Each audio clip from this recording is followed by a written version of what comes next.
Sana dil öyreden anadır anam.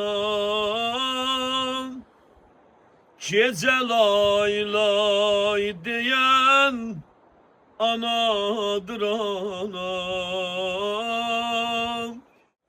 Ana qədrim biler kim ba vefadır. Ana ayineyi sidgo sefadır.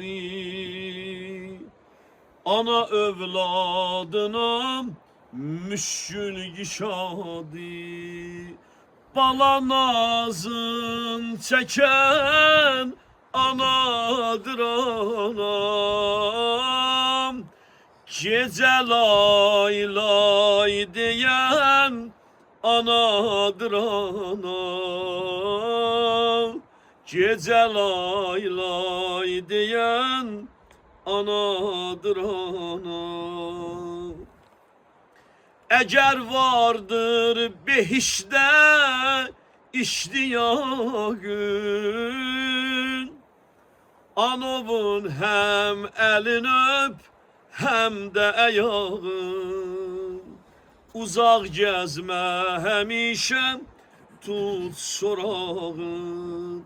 Sana izzet veren anadır ana. Gece lay lay diyen anadır ana.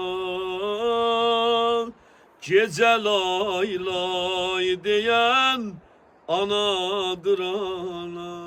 O Zehra'yı ki geceler eyleşerdi, İmam Hüseyin'e köynək toxuyardı. Hemen köynək veli əllərdə qaldı.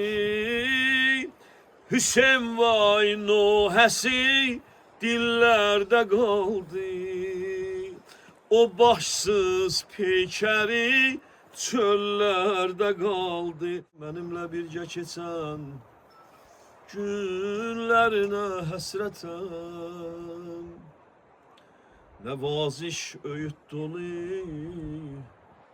sözlerine həsrətəm, saçıma sığal çəkən əllərinə həsrətəm. Ana qayıt geriyə, sənə ehtiyacım